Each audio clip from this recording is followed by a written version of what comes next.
Hi guys, thanks for tuning in.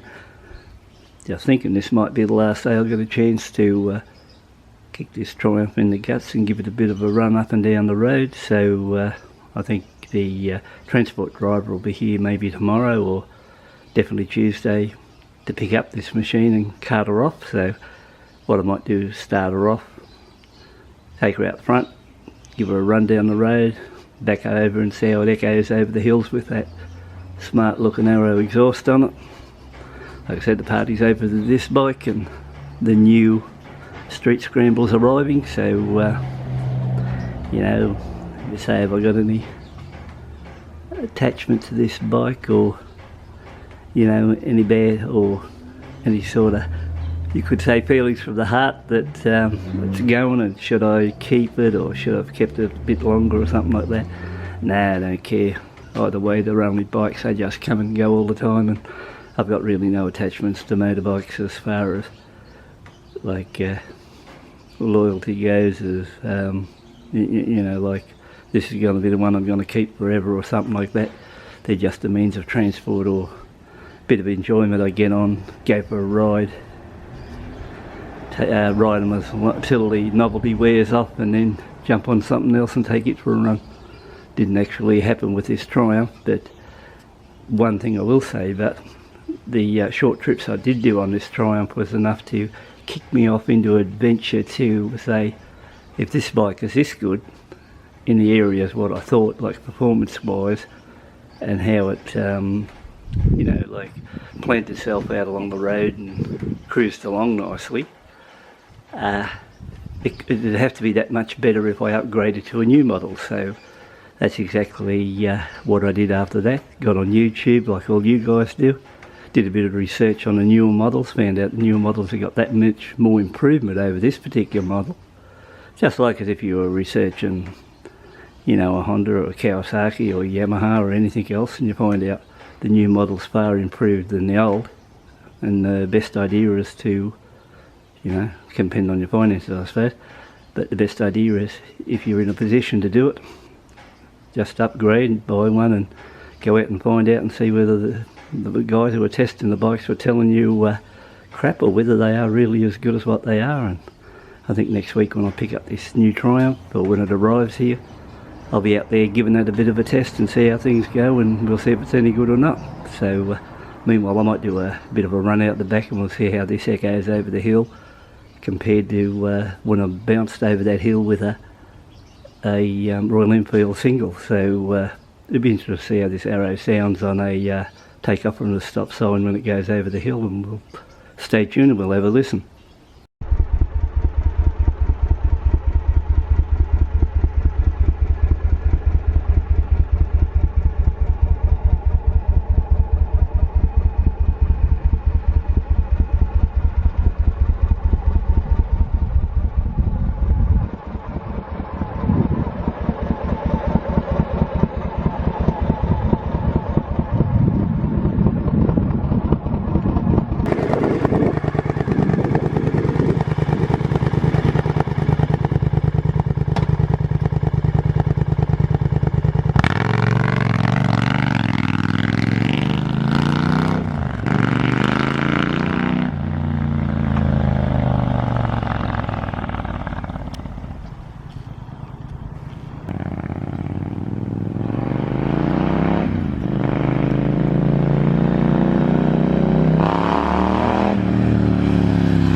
So guys, I'm back again after that little bit of a burst around the block, must admit.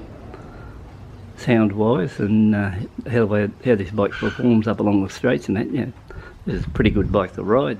Sounds good and looks the part, but you know, it really has got a really horrible jerky type throttle on it, and you know, when you come along into corners and stuff like that with and then ready to power on again, it's a bit annoying how it sort of jerks away in that way, and you can feel that the bike is a little bit sort of engine top heavy too. So if you look at those two items on it, and I've mentioned that before about it, probably can't do nothing about the top heavy bit, and you get used to that. The jerkiness in the throttle, once again, one of the subs mentioned to me about a fix you can get from this from a guy in England, about $500, correction, $500 would fix that up, which is nothing.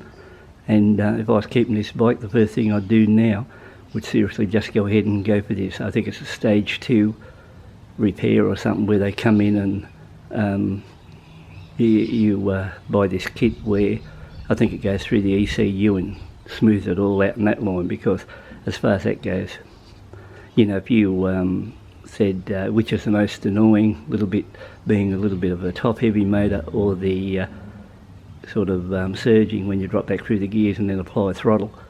The surging is the annoying part about the bike. If anything, that would be the one that would piss you off the most, if long term, and you know, could get you in a bit of a drama, and it'd be something you'd have to look into and pay attention to, and then get something done about it. And that'd be something I'd be looking at doing if I was keeping it long term. But apart from that, you know, there's really nothing, you know, for the sake of, if you had to save with this bike, how much would you have to spend to get it to run satisfactory and not even spend any more money on it? Well, just get rid of that surgeon problem for $500, and you know, there's no drama with it whatsoever. It's a really good bike. So that bit of a lapper went around the block. You know, it's got really good power, and that was the first time I give it a bit of a burst in second and third gear, and the pickup's really good on this particular bike. And that exhaust system, yeah, that really crackles and bangs as it goes along. It's, you know, like, might be a totally different bike to ride without that aero exhaust system. It might be, you know, far more boring. I don't know. I haven't been on a standard bike, but that exhaust system alone with this bike really puts the icing on the cake, and it's a pleasure to ride. So, you know, even if I wasn't buying a new one, sure, I could put up with riding this bike a bit longer and just spend $500 on it and take it out and do some good long runs with it. And you know, it's got adequate power for sure, because it performs really well, you know, when you hit that throttle. So, you know, I think there's a lot of life left in this bike, but unfortunately not with me, because like I said, that was my last ride on this today, and it'll be just ready now for pickup and on its way back for Sydney, and just wait for the new arrival and see how it goes. So hope you enjoyed that little bit of a burst. I just thought I'd let you have a bit of a listen how that aero exhaust sounds like out on the road compared to just revving it here under the veranda. And once again, thanks for tuning in and taking a look.